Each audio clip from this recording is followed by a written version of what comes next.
अलग अलग जगह पर अलग अलग विषय साथ श्रीजीની સ્થાપના કરવામાં આવે છે। નાગલોકની થીમ પર મિત્રો શ્રીજીની સ્થાપના કરવામાં આવી છે। રાજમહેલ રોડ પર ખાડિયાપોડ 2 માં રહેતા હરિઓમભાઈ વ્યાસના નિવાસસ્થાને શ્રીજીની સ્થાપના કરવામાં આવી છે। આ વખતે પણ નાગલોકની થીમ પર સુંદર ડેકોરેશન કરવામાં આવ્યું છે। નાગરાજના આગ્રહ અને ગણેશજીના નાગલોકમાં ભોજન કરવા માટે પધારે છે, તે જ અંતર્ગત આ એક ઈચ્છા અનુસાર આશીર્વાદ પણ આપી રહ્યા છે। સંપૂર્ણ કથાનું આંકલન નો એક દ્રશ્ય ડેકોરેશન થકી બતાવવામાં આવ્યું છે। નમસ્કાર દર્શક મિત્રો, સ્પાર્ક ટુડે ન્યૂઝમાં આપનું સ્વાગત છે। વડોદરા સહિત સમગ્ર દેશમાં ગણેશ ઉત્સવ ખૂબ જ ધૂમધામપૂર્વક ઉજવાઈ રહ્યો છે। તમામ ભક્તો ભગવાન શ્રી ગણેશજીની પૂજા આરાધનામાં લાગ્યા છે, ત્યારે વડોદરા શહેરમાં પણ ઠેર ઠેર જગ્યાએ ગણેશ ભક્તો દ્વારા ગણેશ સ્થાપના કરી અને ભગવાનની પૂજન અર્ચન કરવામાં આવી રહ્યા છે। ત્યારે ખાડિયાપોડ 2 જે રાજમહેલ રોડ ખાતે આવેલું છે, ત્યાં પણ હરિઓમભાઈ વ્યાસ જે ગણેશ ભક્ત છે અને તેમના ઘરે પણ ગણેશજીની સ્થાપના કરવામાં આવી છે અને અત્યારે તેમણે એક સુંદર થીમ જે નાગલોકની થીમ છે તેની પર તમામ જે ડેકોરેશન કર્યું છે અને સુંદર મજાનું આ ડેકોરેશન છે। ત્યારે તેમની સાથે જ આપણે જાણીશું કઈ રીતની આ થીમ છે અને કઈ રીતે તેમણે તૈયારીઓ કરી હતી અને કઈ રીતે અત્યારે પૂજન અર્ચન કરી રહ્યા છે। શું કહેશો, જે રીતે આ થીમ બનાવી છે આપણે, કઈ થીમ છે અને કેટલો સમય લાગ્યો છે, આપણે કઈ રીતની મહેનત લાગી જાણો? આ થીમ અંદાજે 5 મહિના પહેલાં બનાવવાનું ચાલુ કર્યું હતું અને એમાં દર વખતે નવી થીમ ગણપતિ દાદાના આશીર્વાદથી બનાવીએ છીએ।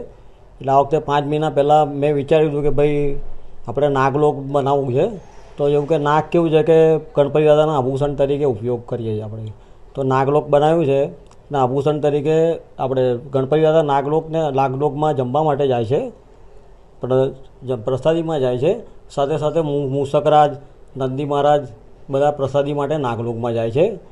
નાગલોકમાં જમતા ગણપતિ દાદાને એટલી બધી ભૂખ લાગતી હોય છે કે ફાસ્ટ જમતા હોય, તે જોઈને નાગ દેવતાને હસવું આવે છે, તો હસવું આવીને ગણપતિ દાદા ક્રોધિત થઈ જાય છે। તો ક્રોધમાં ગણપતિ દાદા પછી નાગદેવને શ્રાપ આપે છે કે તમે હવે આખી જિંદગી તમે હસ જ કરશો। તો હસતા હસતા નાગ દેવતા પછી માફી માગે છે કે પ્રભુ મારી ભૂલ થઈ ગઈ, જેવી રીતે તમે ચંદ્રદેવને માથે ધારણ કરો છો, મૂષકરાજને તમે વાહન તરીકે ઉપયોગ કરો છો, તો હે પ્રભુ નાગલોકનો તમે ઉદ્ધાર કરો, જેથી કરીને અમને બી વરદાન આપો કે અમારું નામ અમર થઈ જાય। તેવી રીતે ગણપતિ દાદા નાગદેવતાને આશીર્વાદ આપે છે કે હવેથી લંબોદર પીતાંબર ફરીવર બંધના, એટલે કે પીળા કલરનું મેં પીતાંબર પહેર્યું છે અને સાપ જે છે એ કમર હું બાંધીશ, એટલે હવેથી હું આભૂષણ તરીકે તમારો આભૂષણ તરીકે ધારણ કરીશ। એટલે ગણપતિ દાદા વરદાન આપી અને નાગ દેવતાને કૃતાર્થ કરે છે। એવી રીતે આ સ્ટોરી મુજબ કહેવામાં આવે છે કે જે ગણપતિ દાદાની સાચી ભક્તિ કરે છે, તો ગણપતિ દાદાની અસીમ કૃપાથી ચંદ્રદેવને બી ચંદ્રદેવ અને મૂષકરાજને બી પોતાના વાહન તરીકે જેવી રીતે ઉપયોગ કરે છે, તેવી રીતે નાગરાજને પોતાના આભૂષણ તરીકે ધારણ કરે છે। ચોક્કસ, તો જે રીતે ગણેશ ભક્તો ભગવાન શ્રી ગણેશજીની આરાધના કરી રહ્યા છે, હરિઓમભાઈ વ્યાસ પણ દર વખતે અહીંયા એમના નિવાસસ્થાન પર ભગવાનજીની પૂજન અર્ચન કરતા હોય છે, ત્યારે આ વખતે પણ નાગલોકનું એક થીમ એમણે સુંદર મજાનું થીમ અહીંયા રચ્યું છે અને ગણેશજીની આરાધના તેમના દ્વારા કરવામાં આવી રહી છે। કેમેરામેન રાહુલ કપ્તાન સાથે Paresh Makwana, spark today news, Vadodara.